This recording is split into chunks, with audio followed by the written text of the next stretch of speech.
नमस्ते व्यूअर्स, आप सभी का आर के सिविल सर्विस यूट्यूब चैनल पर स्वागत है। आज हम लोग बिहार शिक्षा विभाग में हुए महत्वपूर्ण परिवर्तन के बारे में चर्चा करेंगे और जानेंगे के पाठक के द्वारा शिक्षा के क्षेत्र में परिवर्तन करने से बिहार के स्टूडेंट और टीचर में क्या क्या बदलाव हुए हैं। इन सभी सवालों का जवाब देने के लिए आज हम आमंत्रित किए हुए हैं जो बिहार शिक्षा सेवा में कार्यरत रह चुके हैं और 10-12 सालों से सिविल सर्विस स्टूडेंट को मेंटरशिप के साथ साथ मोटिवेट भी कर रहे हैं। सर, आपके जीवन में बहुत सी उपलब्धियां आपने हासिल कर चुके हैं। इसरो CSIR द्वारा आयोजित सेमिनार भी अटेंड कर चुके हैं, दूरदर्शन से भी जुड़े हुए हैं। आप राजकुमार सर, मेरे कुछ सवाल हैं जो शिक्षा विभाग से जुड़ा हुआ है, हम चाहेंगे कि इन सवालों का आप जवाब दें। तो मेरा पहला क्वेश्चन है सर, आप जैसा कि जान भी रहे होंगे कि देश में साक्षरता दर जो है, बिहार का स्थान सबसे नीचे है साक्षरता दर में। हाल ही में के पाठक के द्वारा शिक्षा विभाग में बहुत से परिवर्तन किए गए हैं। क्या आपको लगता है सर इससे बिहार की साक्षरता दर में बदलाव हो सकती है? वेल धीरज, प्रयास अच्छा होगा तो बदलाव तो आएगा ही। हम बेहतर तरफ बढ़ेंगे ही। यदि हम अपने बिहार राज्य की बात करें तो आवर स्टेट जो था, it was the centre of learning. Vikramshila, Nalanda university, Udanpuri. तो हमारा अतीत काफ़ी अच्छा रहा शिक्षा के क्षेत्र में। और हम देखें तो जो जिला स्कूल थे वो काफ़ी योगदान रहा है डिस्ट्रिक्ट स्कूल्स का। और जो जिला स्कूल के बच्चे हैं काफ़ी अच्छा बिगड़े दिनों में किया। चेंजेस आते हैं, आप देखते हैं कि बदलाव तो ऐसा हो गया कि सबसे अधिक कोटा में इंजीनियरिंग मेडिकल एस्पिरेंट्स के रूप में बिहार से ही बच्चे जाते हैं। यदि आप चले जाओ दिल्ली मुखर्जी नगर, राजेंद्र नगर में, तो पाओगे कि सुबह 6 बजे से लेकर 12 बजे रात तक, या उसके बाद भी देर रात तक बिहार के ही बच्चे मिलेंगे in the name of UPSC aspirants. स्वाभाविक है, हमने खुद पे भरोसा खो दिया है। और जब हमें भरोसा कम हो जाता है तो हम भागते हैं आभासी बेहतरीन की ओर। वी स्टार्ट बिलीविंग इन मीरेज, मृग तृष्णा में भरोसा करने लगते हैं। और शायद कुछ इसी तरह की बात है हमारे बिहार में भी। गवर्नमेंट स्कूल्स के जगह पे प्राइवेट कोचिंग सेंटर्स ने स्थान ले लिया। Government schools have been replaced by the private coaching centres. और सबसे बड़ी बात है कि these coaching centres were running during the school class hours. ये सबसे बड़ी बात है। ये क्लास में बच्चे नहीं है, 10 में से क्लास बच्चों का है, क्लास में बच्चे नहीं है, वो कोचिंग इंस्टीट्यूट में है। तो इस स्थिति में सुधार की जरूरत तो थी और है। और क्रांति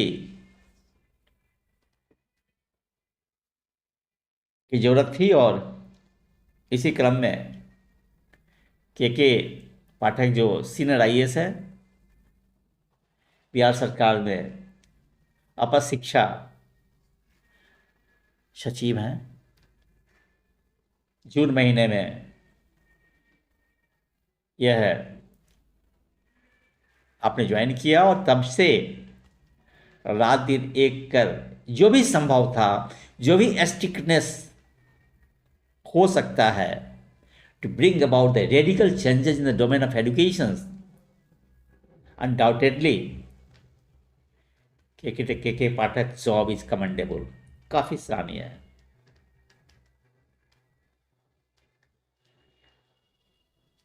अब ये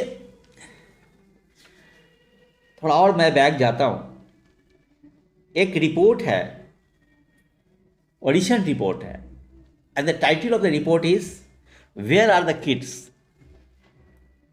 और ये रिपोर्ट्स है, एक सर्वे का फाइंडिंग्स है, वो है, ऑर्गेनाइजेशन है JJSS, जन जागरण शक्ति संस्थान, जन जागरण शक्ति संस्थान। And the title of the report is where are the kids. इसमें और भी है फाइंडिंग्स। यह है कि गवर्नमेंट स्कूल्स का स्थान प्राइवेट कोचिंग सेंटर ने ले लिया है।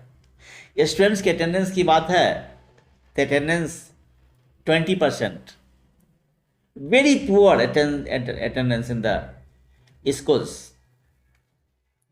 from the student side. वो भी जो स्टूडेंट्स है, these students are from the poor background. Acute shortage of teacher, शिक्षकों की काफ़ी कमी। और फिर DBT जो हमारा है, direct benefit transfer scheme for the dress, school dress के लिए है और टेक्स्ट बुक के लिए है। इसके अलावा भी बच्चों को खर्च है जो पेरेंट्स मीट नहीं कर पाते हैं। तो every time students who are enrolled in the schools are suffering from financial crisis.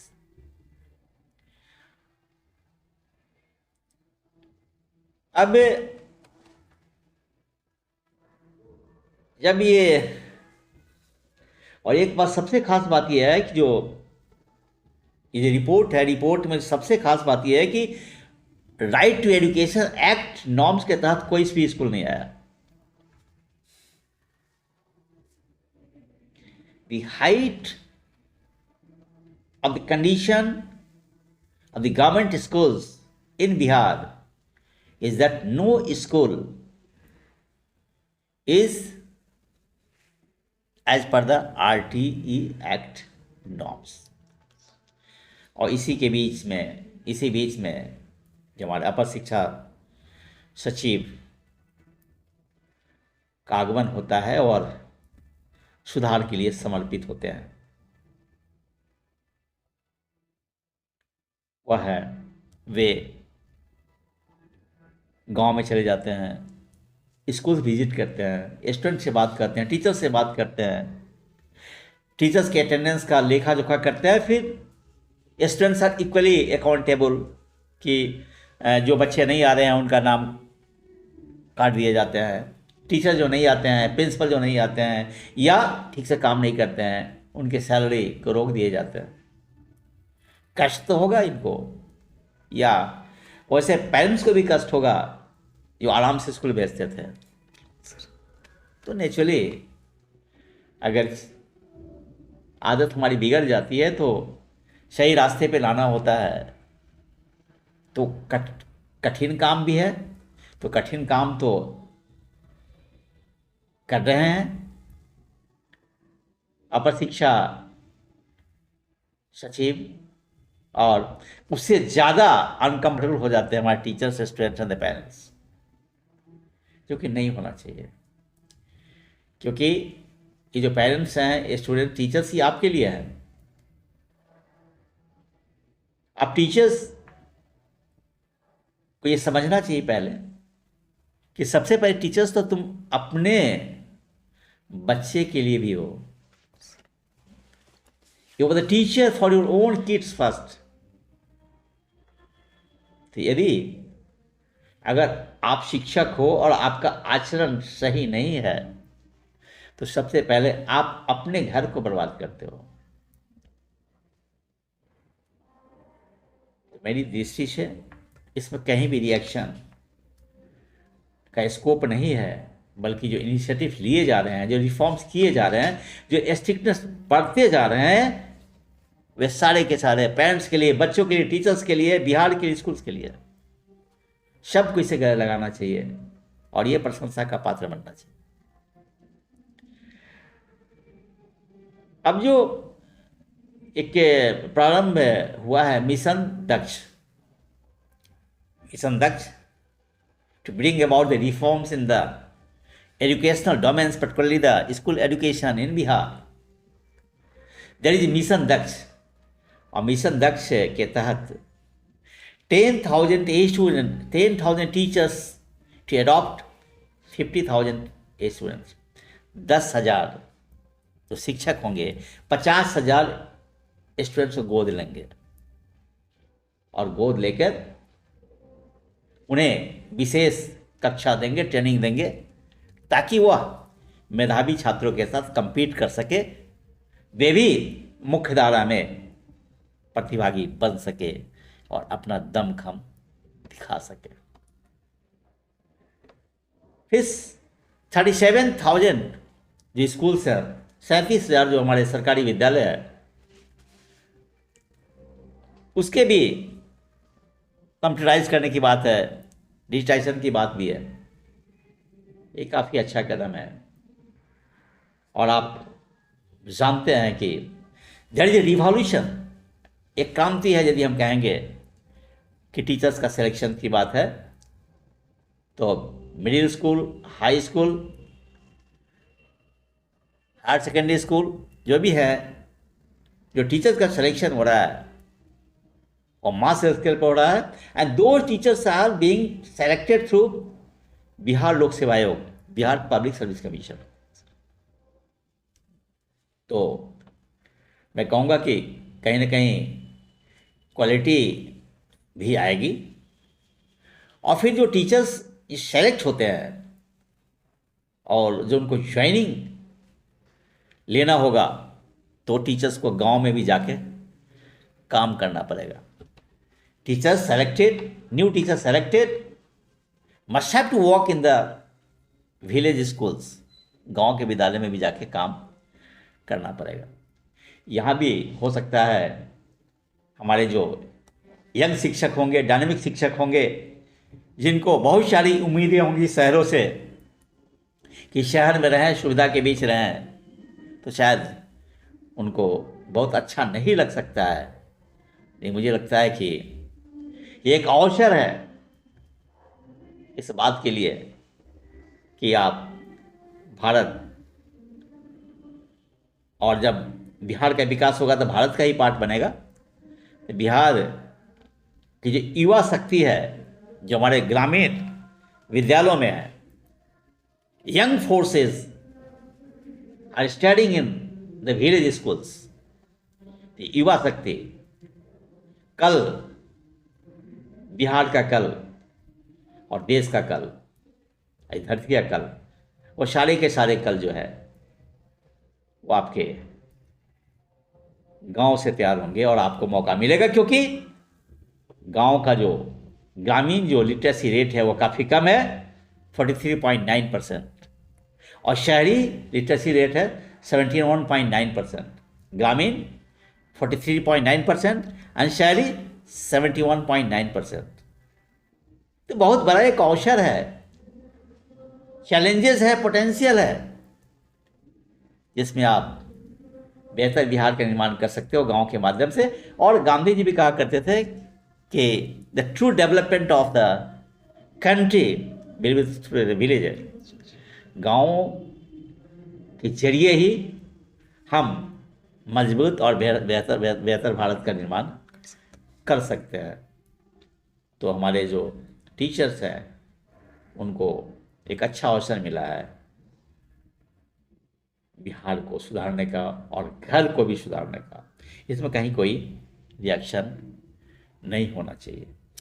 Sir, आपने जो बताया ये के पाठक के द्वारा बहुत सारे रिफॉर्म किए गए हैं, ये मेरे माइंड में एक क्वेश्चन आ रहा है कि क्या ये रिफॉर्म जो है जो बिहार के सचिव के पाठक हैं उनके ट्रांसफ़र होने के बाद क्या इस रिफॉर्म पे कोई परिवर्तन आ सकता है या एज कंटिन्यू ये चलेगा? सर, ये तो स्वाभाविक है कि पहले आदत बिगड़ी थी, अब आदत सुधरना है। तो आदत बनेगी, बेहतर तरफ जाएंगे। Rays of hope and action दोनों है। अब मेंटेन करना तो पेरेंट्स का हाथ में है, टीचर्स के हाथ में है, बच्चों के हाथ में है, समाज के हाथ में है। क्योंकि कोई भी अधिकारी तो एक ही जगह तो रहेगा नहीं। ट्रांसफ़र है, प्रमोशन है, उनके पर्सनल भी बहुत सारे लाइबिलिटीज हो सकते हैं। तो कोई भी आदमी ऐसा नहीं कि आर्मी टाइप एडमिनिस्ट्रेशन से एजुकेशन हमेशा के नहीं सुधर सकता है। और ट्रैक पर लाने के लिए ये ज़रूरी है कि थोड़ा सख्ती बरती जाए। तो आपने पूछा कि भाई इसको कैसे बरकरार रखा जाए, तो पहला तो मैं यही कहूँगा कि ये बात सही है कि ये सस्टेनेबल होना चाहिए। क्योंकि ये जो परिवर्तन है वो चले आगे के दिनों में, और परिवर्तन हमारी ताकत बन जाए, आदत बन जाए। ये पहली बात तो ये है।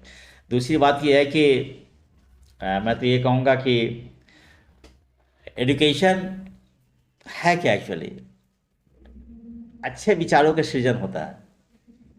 तो जब आपकी आदत अच्छी लगेगी, टीचर्स की आदत अच्छी लगेगी, स्टूडेंट्स महत्व को समझेंगे, टीचर्स महत्व को समझेंगे, पेरेंट्स समझेंगे, अच्छे विचार का सृजन होगा, तो स्वाभाविक ये सस्टेनेबल रहेगा, आगे भी बढ़ेगा। इस एजुकेशन में डिसिप्लिन बहुत ज़रूरी है। तो जो भी कार्रवाई जो हो रही है, जो भी एक्शंस हो रहा है सुधार की दिशा में, वो इससे पार्ट ऑफ डिसिप्लिन है। तो डिसिप्लिन तो फोर्स नहीं हो सकता है। हालात तो अभी ठीक है, कल तो उन्हीं को मेंटेन करना होगा जिनके लिए डिसिप्लिन है। एक माइंड में बात आ रही है कि हम सबों को मिलकर सोचना चाहिए कि आखिर हमारे बिहार से सबसे अधिक बच्चे इंजीनियरिंग मेडिकल के लिए कोटा चले जाते हैं। यस। तो अब बिहार में भी है क्या कि ये मेडिकल इंजीनियरिंग के एंट्रेंस टेस्ट की तैयारी के लिए फ्री कोचिंग की व्यवस्था की जाएगी। अपने बिहार में भी की जाएगी कोचिंग की व्यवस्था, कि वीक स्टूडेंट्स के लिए स्पेशल क्लासेस की भी व्यवस्था की जा रही है। तो मुझे लगता है कि ये अब हालात बेहतर होंगे, और इस बात को जरूर देखेंगे कि हर 10 दिन 15 दिन पर एक न्यूज़ में आता है कि कोटा में सुसाइड कर लिया बच्चा। तो कम से कम इसको समाचार चर्चा का बिंदु न बनाए, इसको सोचे कि क्यों हम कोटा भेजें, हम अपने हालात को ठीक करके अपने घर में ही क्यों न रखें। उस तरीके से यूपीएससी की बात है, सारे के सारे दिल्ली में बच्चे चले जाते हैं। ये हमारे बिहार में भी तो हम खुद ही अच्छे वातावरण का सृजन करके हम बिहार में ही हम सारे के सारे संसाधन का उपयोग करें। तो मुझे लगता है कि we can dream of the और they realise the better Bihar. एक लगता है वे फॉरवर्ड में, क्या ऐसा अगर हो जाता, ये जो गवर्नमेंट सर्वेंट्स हैं, सरकारी जो सेवक है, उनके बच्चों के लिए सरकारी विद्यालयों में पढ़ना मैंडेटरी हो जाए, तो एक इस दिशा में भी एक सोच आ सकता है। There is a way forward that those who are in the government jobs must get their ward sons and daughters and to be admitted in the government schools. ये भी हो सकता है। अब ये प्रयास के लिए अपर शिक्षा सचिव के पाठक जी के प्रयास के लिए शिक्षा के सुधार में, और खासकर जो हमारे मुख्यमंत्री हैं माननीय नीतीश जी, इनका भी काफ़ी, चूँकि जो भी परिवर्तन आ रहा है इसमें इनकी भी सहमति है, पूरे शिक्षा विभाग की सहमति है। तो वे सभी बधाई के पात्र हैं, और naturally they are thinking of the better Bihar. Thank you sir, आपने इतने अच्छे से मेरे सवालों का जवाब दिया। मैं भी आशा करता हूँ कि आने वाले दिनों में यहाँ के छात्र यहाँ ही रह के पढ़ेंगे। और अगेन आपको धन्यवाद मेरे सवालों का जवाब देने के लिए। Thank you.